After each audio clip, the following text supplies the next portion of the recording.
Ladies and gentlemen, Mr. Walter Matthau. The deeds of the leader shall live, and the hard-won glory of his exploits. This endures. This alone escapes the greedy destruction of death. This is certainly true of General George S. Patton. His electrifying dash through France and the invasion of Europe will live as long as courage is honored as a human virtue. Patton was a military hero in the classic tradition. He had all the fire, spirit, and daring of a medieval warrior on horseback. But more than that, he was a keen student of war and the psychology of war. His place is secure as one of the great generals of military history. Ronald Reagan will now narrate some of the thrilling moments from the life of General George S. Patton.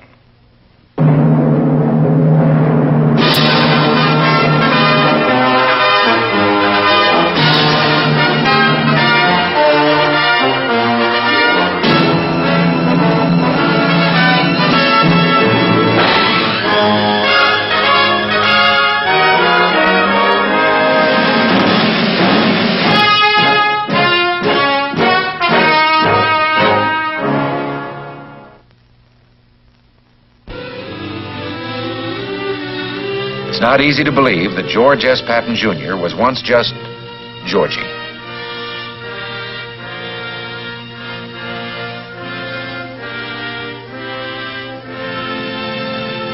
From his earliest years, this lad believed he was going to be General George S. Patton, Jr. His imagination was stirred by stories of great heroes of the past, told by his father. Military career began at VMI. At West Point, he proved himself a model cadet, although, like Washington and Napoleon, he could not spell. Rarely from this time on would Georgie flash this attractive smile. It just didn't go with his very serious ideas of soldiering.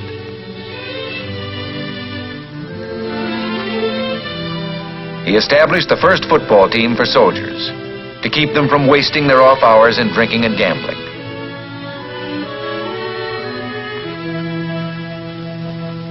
World War I. Convinced that this ponderous vehicle would someday come into its own, he studied it, rode into battle on it, became a hero alongside it. Our first tank commander, he would always be linked with the weapon that symbolized his driving, overwhelming personality.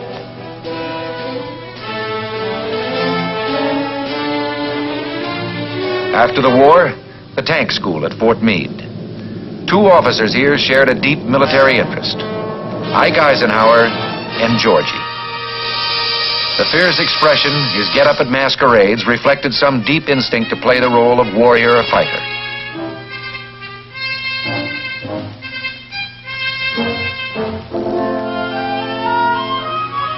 His wife joined in, sensing that even in fun, these roles suited her soldier husband.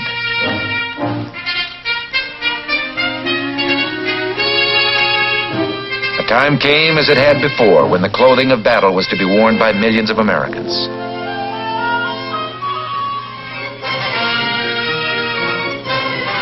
November 1942, in command of American forces for the invasion of North Africa, Lieutenant General George S. Patton, Jr.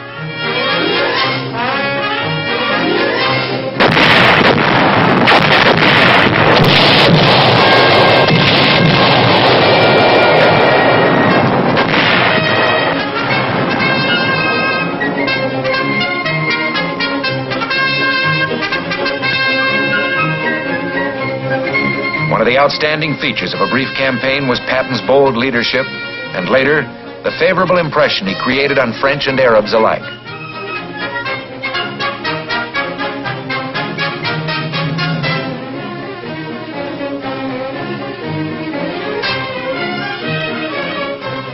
Long-range plans could now be discussed.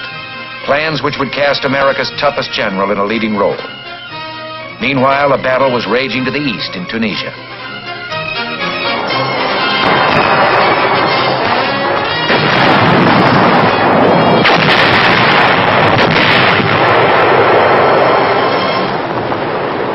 His tankers, whom he roused to a pitch of fighting spirit, entered the fray.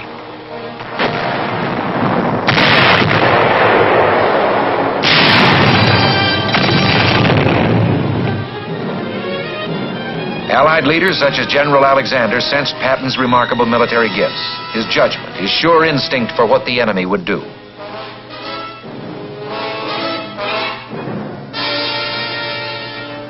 Patton set a tank trap for Rommel.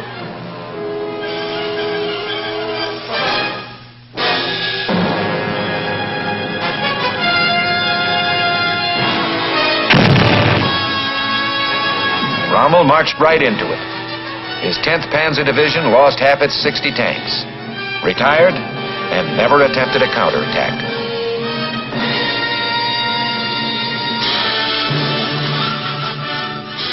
His reputation grew. He looked forward eagerly to his next campaign. He'd been selected to command a new army, the 7th, slated for the conquest of Sicily. An order of the day from Patton to his men. Remember that we as attackers have the initiative. We must retain this tremendous advantage by always attacking, rapidly, ruthlessly, viciously, without rest. Keep punching. God is with us. We shall attack, attack, and when in doubt, attack again. Patton's major principle for fighting battles or a war. His chief mission, he believed, was to arouse the morale of his men. He urged them on, certain that speed and boldness could shorten the war. Like Monty, he believed in showmanship.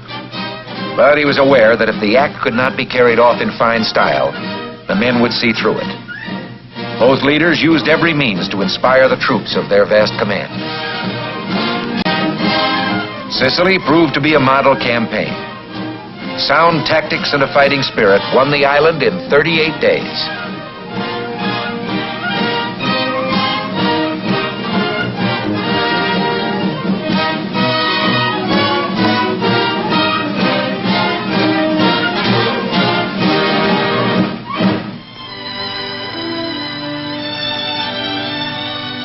The Supreme Allied Commander paid a visit.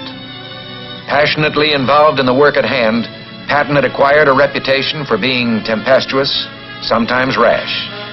There was a question as to his role in the invasion of Fortress Europe.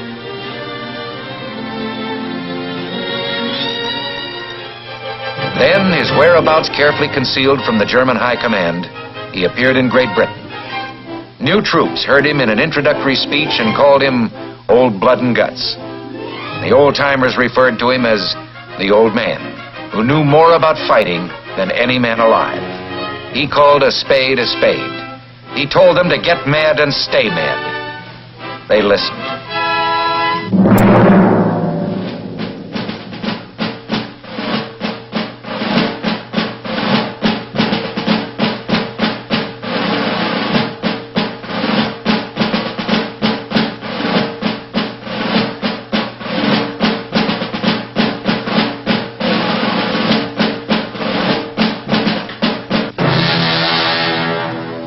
On D-Day, behind Bradley's First Army, another army assembled.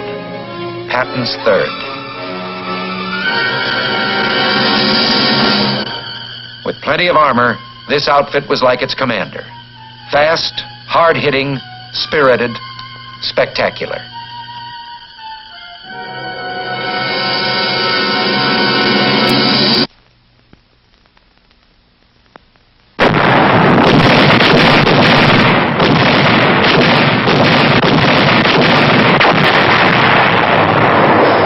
The Cherbourg Peninsula began a rolling advance, an all-out smashing attack, the Patton version of a German blitzkrieg.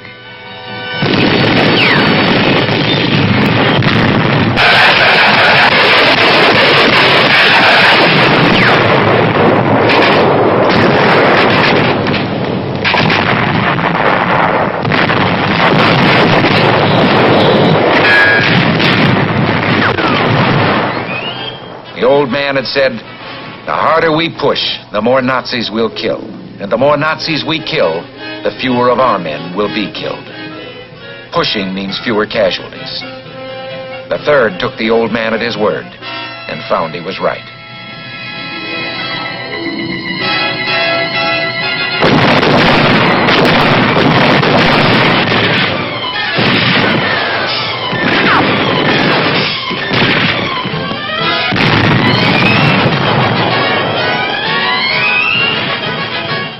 St. Malo, the beginning of a long list of towns, occupied by Germans one day, liberated the next.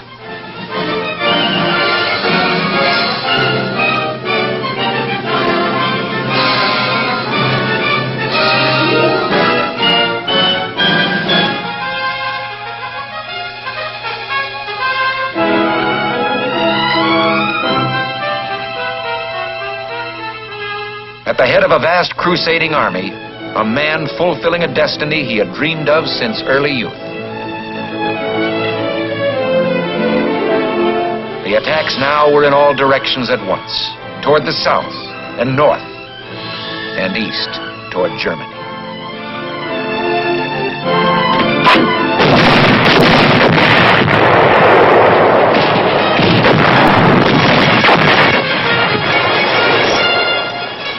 The third advanced like a tidal wave, and the enemy's response was fear. He told his men, "In the last 2 weeks, the third has advanced farther and faster than any other army in history. My intention is to move farther and faster still." Outrunning its maps, the Third Army crossed the Seine. In his words, he was touring France with an army.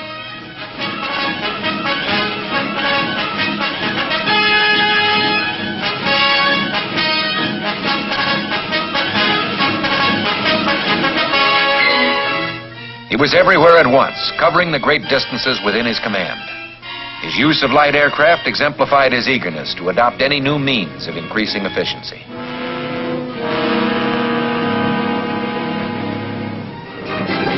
Throughout, the 19th Tactical Air Command of the 8th Army Air Force gave incredibly close support.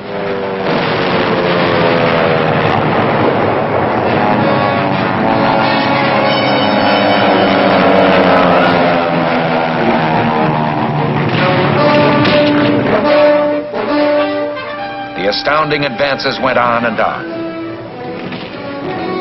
Patton saw nothing in the way. He was ready to push on into the heart of Germany.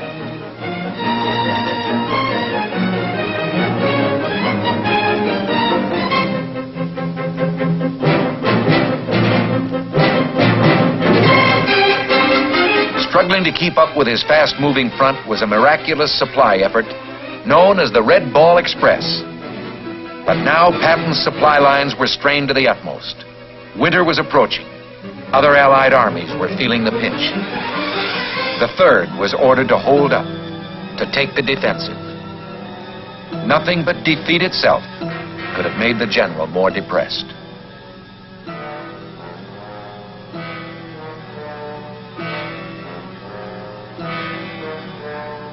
This was a difficult time for an army built to roll.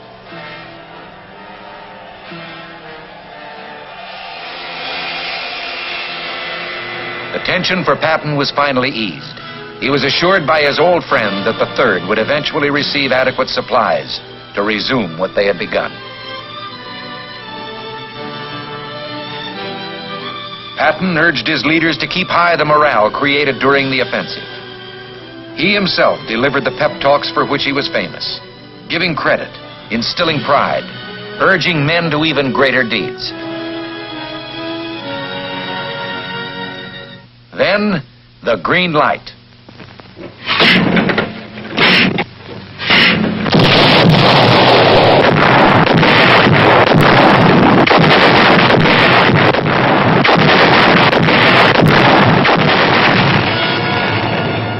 In 400 years, this fortress city had withstood every assault.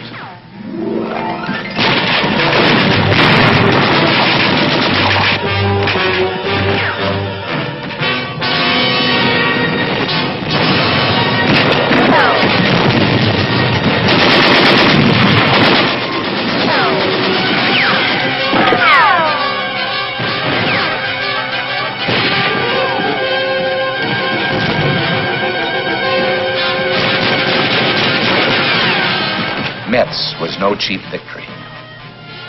But the fall of this highly regarded fortification bore out Patton's belief that no defense position had ever been successfully defended.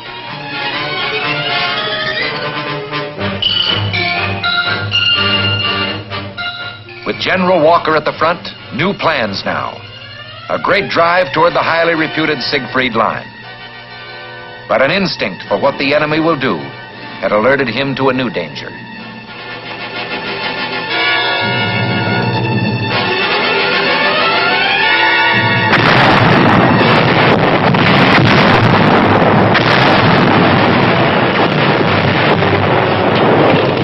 Field Marshal von Rundstedt struck with 20 divisions on a 40-mile front.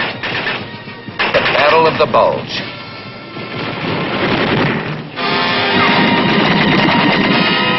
Patton was asked to speed what help he could.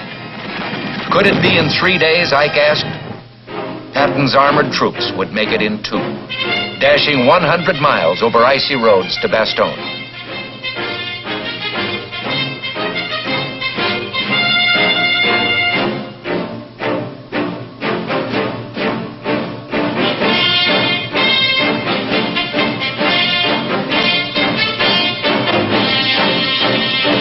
Then, at the heart of a major attack, Patton's concentrated armored power.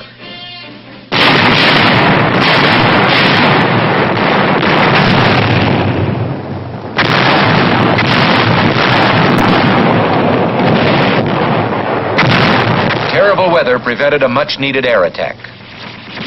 A religious man, Patton frequently prayed. This time, a prayer went out on thousands of printed cards for all his men to join him.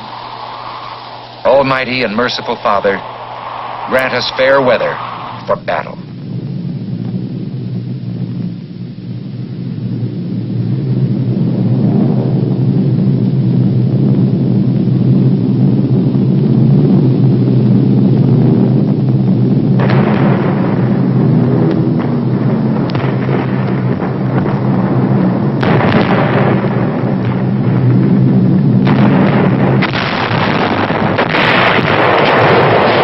Now the enemy was on the defensive.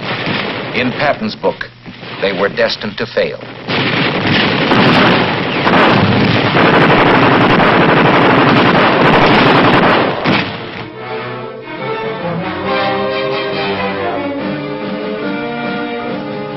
The 3rd broke the back of the German offensive and began preparations for their own. Always the old man pushed them harder than anyone had pushed them before. Always the results were more than they might have expected. For a commander who was so obviously a winner, they would do the impossible.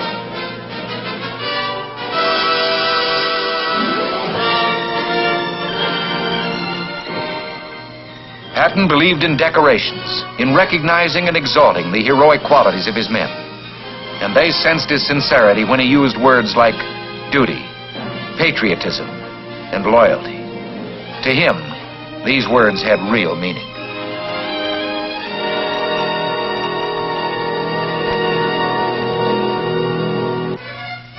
The Siegfried Line.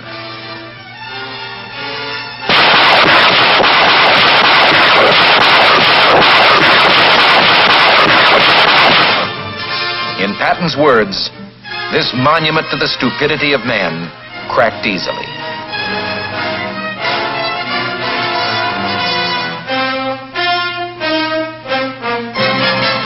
The famous 3rd was now on the loose again, on a spring rampage that would bring the war to a close before summer.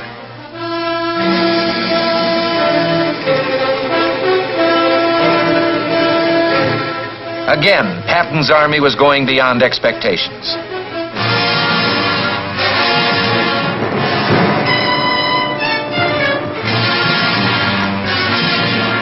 The enemy believed Patton would pause at the Rhine.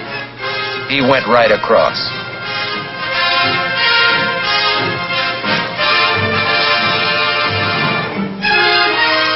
Now, along a wide front, his divisions fought toward the final goal.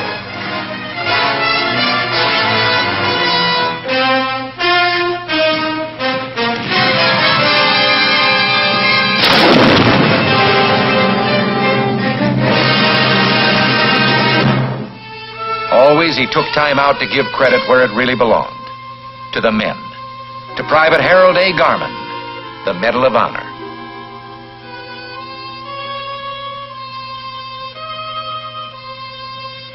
Exalting sacrifice, Patton never dwelt long on the horrors of war. But as his Third Army overran concentration camps in Germany, he saw horror of a new kind.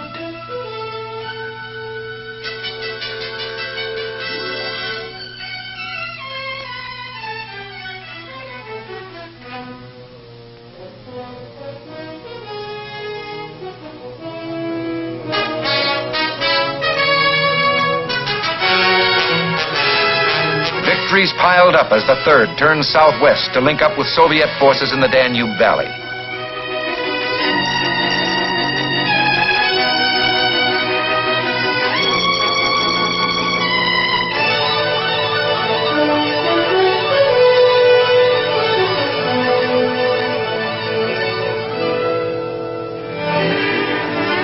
It was over. For a moment, Patton relaxed his carefully maintained role of colorful leader to be himself.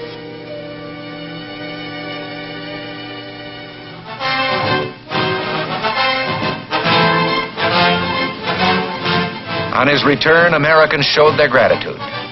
In General Pershing's words, it didn't hurt America to have a general so bold that he was dangerous.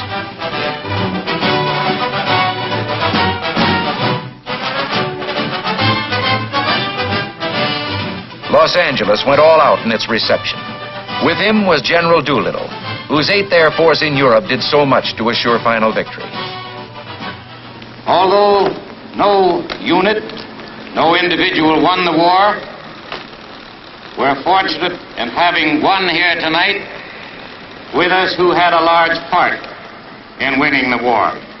I'm pleased and proud to have been privileged to fight by the side of General George Patton.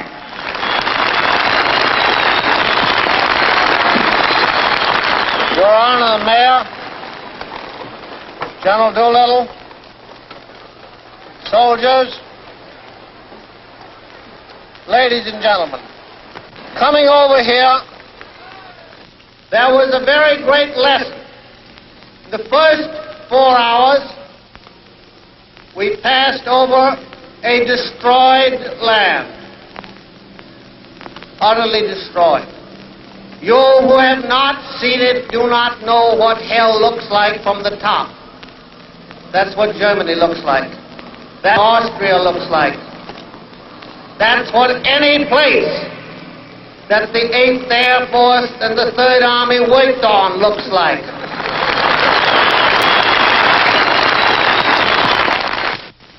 You must remember this, that from Brest to various towns in southern Germany and Austria, whose names I can't pronounce, but whose places I have removed,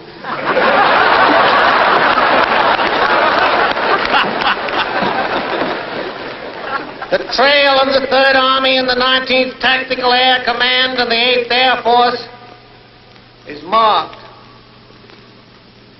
by more than 40,000 white crosses, 40,000 dead Americans. Few realized how deeply he felt about his men.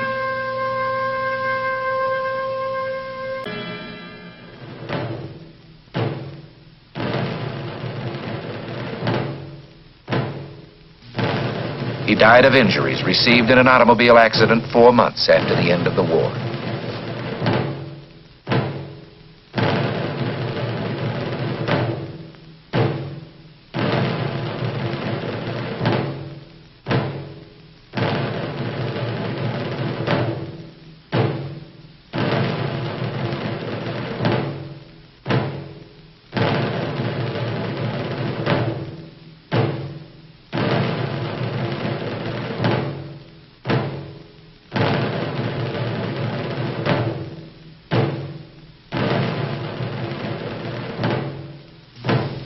Place of burial among the men of the Third Army who had fallen in the Battle of the Bulge. His personality lives on in his statue at West Point. He lived for action and glory and reached the heights in serving his country.